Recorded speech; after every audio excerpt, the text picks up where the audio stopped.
Okay, welcome everyone to the deep dive.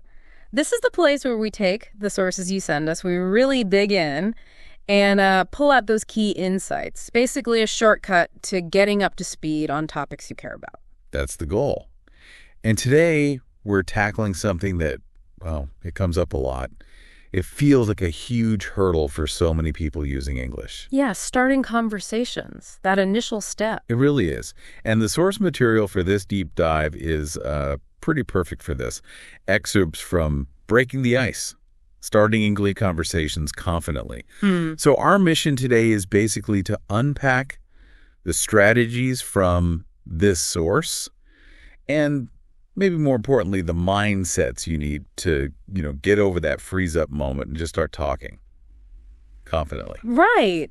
Because the source paints this picture and it's so real. You're somewhere like a coffee shop. Maybe you see someone with a book and you think, I should say something. Your chance is right there. Exactly. But then, boom, heart pounds, mind goes totally blank. You just can't find the words. You walk away. Yeah, you walk away and the source nails it. Even if your grammar's pretty good, your vocab's decent, that first step can feel, well, massive, like a giant leap. It's huge. But what's great about the core idea in this source is that it kind of lowers the stakes. It says great conversations don't need perfect, complex sentences right at the start. They just need a few simple words. The real magic is just beginning. Just starting. That's the key. And the source talks about this transformation, right? From feeling like a student memorizing rules to actually being a communicator, someone connecting with people in real life, at the store, on the train, after class, those spontaneous moments. Exactly, where you need that quick, natural kind of speech.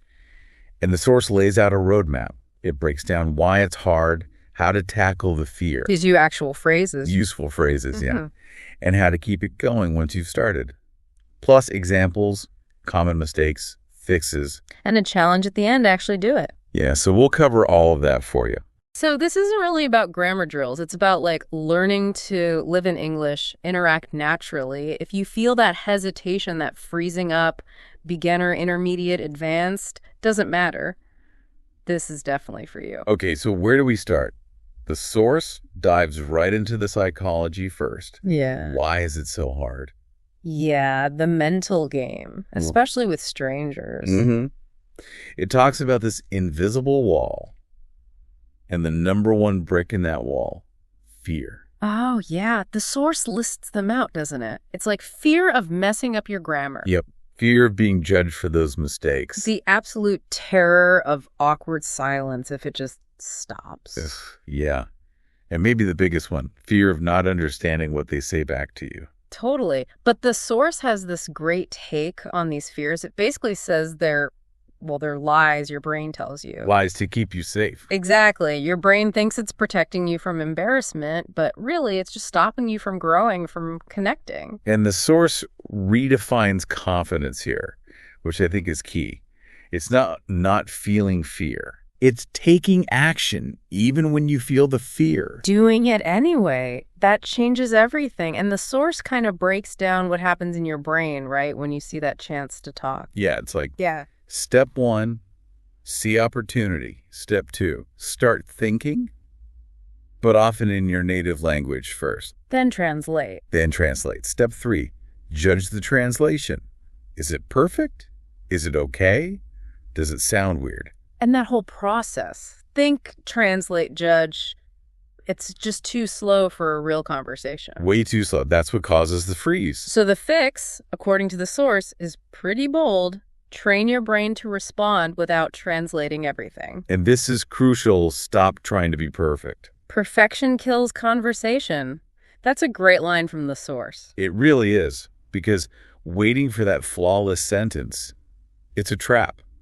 Native speakers aren't perfect. Not at all. We say, we backtrack, repeat ourselves. We make mistakes all the time. You need to sound human, not like a grammar book. So the mantra they suggest is something like, it's okay if I make mistakes. Connection is what matters. Yeah, shifting the goal from accuracy to actual contact. Which leads straight into another really powerful mindset shift the source talks about. Moving the focus. Exactly. Get the focus off yourself, how you sound, your grammar, and put it onto the other person. That's a game changer, isn't it? Totally. Because if you're constantly judging yourself, you can't really listen or be present. Right. But if you shift focus, you get curious. Who is this person? What are they reading? What might they find interesting? How can I make this a pleasant moment for them? And suddenly the pressure feels less intense. Yeah, you're not performing anymore. You're just interacting. And the source mentions a super simple tool for this, one you always have. Your smile. Your smile. Sounds almost trivial, but it's not. A genuine smile makes you approachable, lowers tension. It really does. The source says just pair that smile with a simple hi, or excuse me. That's your tiny first step. Small steps build big conversations. Show up, be present, be friendly. And to kind of prep your mind, the source gives this new conversation mantra. Can you share that?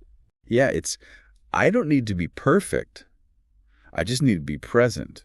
I am learning, I am growing, and I am brave enough to begin. I like that. It frames confidence as a skill you build, not a personality trait you either have or don't. Exactly. Every confident speaker started out feeling hesitant. They just kept beginning. Okay, so that's the mindset stuff, foundational. But let's get practical. What do you actually say? Right. The words themselves, the source is really helpful here. It says you don't need a massive vocabulary list for this. No. No, just a small set of reliable, natural phrases that work in everyday situations. Having those ready helps you skip that whole think, translate, judge cycle. Ah, okay, like having some go-to lines. Exactly. And the source breaks them down by situation, which is useful, like public places, cafes, parks, whatever. What are some easy ones there? Things like, hey, is the seat taken? Super simple. Functional. Or pointing something out. That looks interesting. What are you reading? Or just, commenting on the shared space. Do you come here often? Or, it's such a nice day, isn't it? Yeah. Low pressure, not asking for their life story, just getting the ball rolling.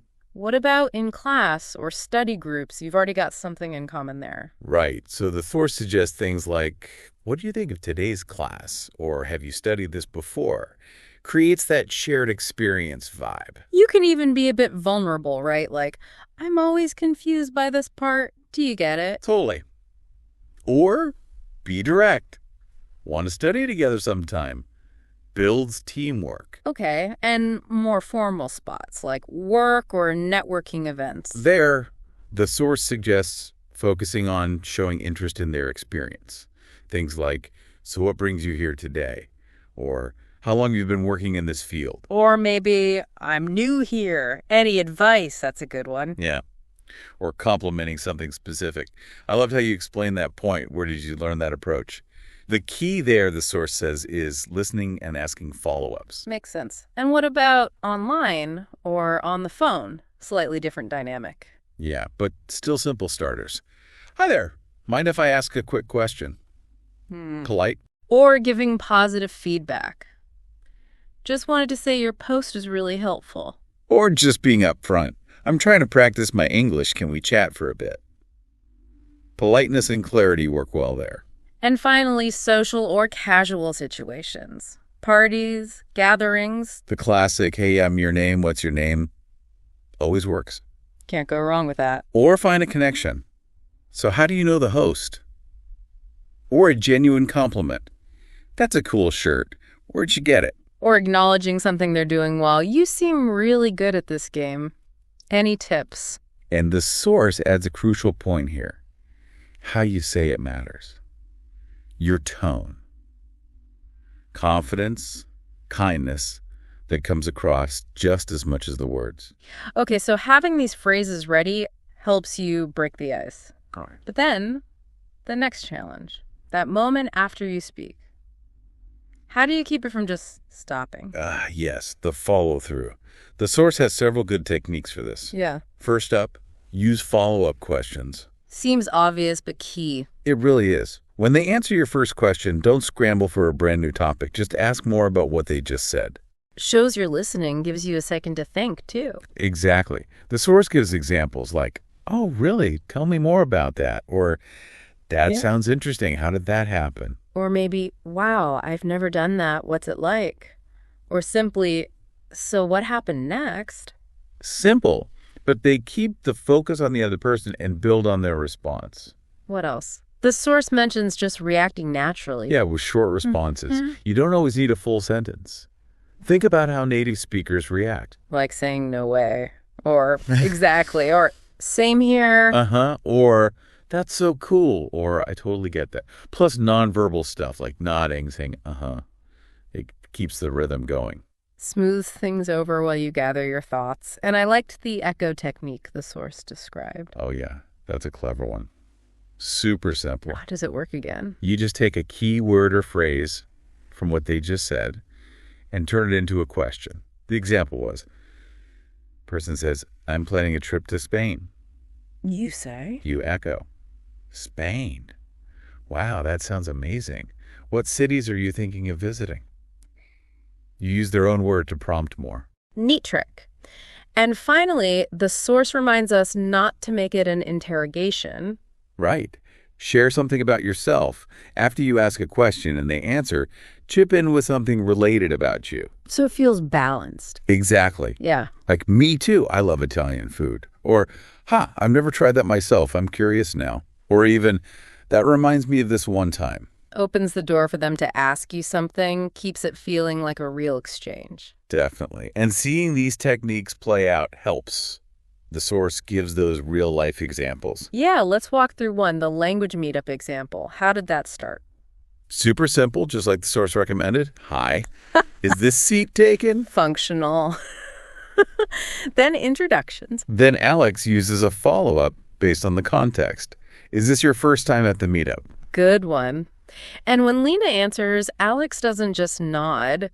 They share their own reason for being there. Awesome. I'm trying to practice more. Do you come here every week? See? Yeah. Follow-up, sharing a little. And then it flows naturally into asking where they're from. Basic questions, genuine interest, it works. It really shows how those simple tools create a connection. What about the train example? That started differently. Yeah, that started with a necessary question. Excuse me, do you know if this train stops at Central Station? Purely functional. But crucially, after getting the answer, yes, it does, the person didn't just stop. Right. They added a little personal context. Great, thanks. I'm still getting used to this city. Just a small offering. And that opened the door. The other person could then ask, oh, are you new here? Exactly. Which leads to, just moved last month. And suddenly, it's not just information exchange, it's a conversation. They talk about the city, maybe share a favorite spot. It shows how even asking for directions can spark something more if you apply these ideas. These examples make it feel much more achievable, I think. But the source also flags some common mistakes people make. Things to watch out for. Definitely worth covering. Okay, mistake number 1, we kind of touched on this. Overthinking the grammar. The fix. Yeah. Focus on getting your meaning across. Use simple sentences. Don't wait for perfection. Small mistakes are usually fine. Mistake number 2, waiting too long to jump in. Yeah, the hesitation trap. The longer you wait, the harder it feels. Yeah. The fix. Have those go-to opening lines ready and just use one. Quickly. Rip the Band-Aid off. Pretty much. Mistake number 3.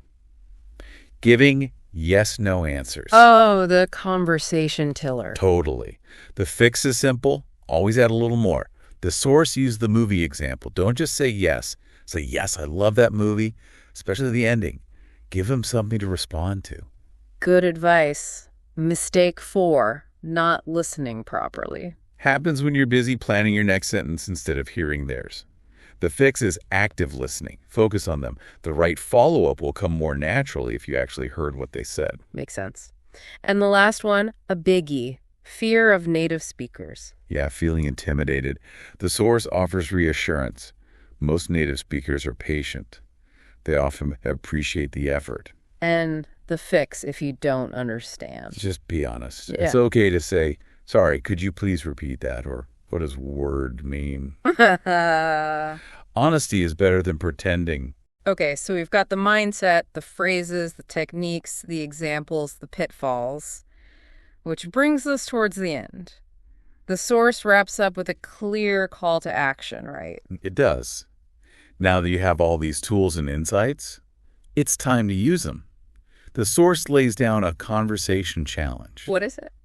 Commit to starting one new conversation every single day for the next week. Every day. Wow. Yeah. But it stresses it doesn't have to be long, just a short exchange counts. In the store, waiting for coffee, online, with a neighbor, anywhere. Just initiate once a day. Okay, that feels more manageable. One initiation a day. And to help, the source gives that conversation starter cheat sheet. Just 5 really simple phrases to have in your back pocket. Well, let's hear them. Okay. Hi. How's your day going? I like your shirt book backpack. Do you come here often? Is this seat taken? Right. And mind if I ask a quick question? Basic but effective icebreakers. And alongside the cheat sheet, those last-minute reminders. Right before you speak. Smile. Relax your shoulders. Take a breath. And repeat that mantra. You don't need to be perfect. Just show up. Because the core message from the source seems to be, the more you do it, the easier it gets. Exactly. The more you speak, the more confident you become. The more you connect, the more your English feels alive. Yeah. It stops being theoretical. So the message is, go out there, use these ideas, break the ice. Your English voice is waiting. And maybe, as a final thought for you to consider this week, building on everything we've discussed from the source, think about the other person. We get so caught up in our own anxiety, our own fear of mistakes. But what if you flip it? How might your small act of courage, starting that simple conversation, actually make their day a little better? Maybe they needed a brief, pleasant interaction. Maybe they were feeling invisible. Maybe your simple hi is the start of a connection they were hoping for. Consider the positive ripples you can create just by being brave enough to begin.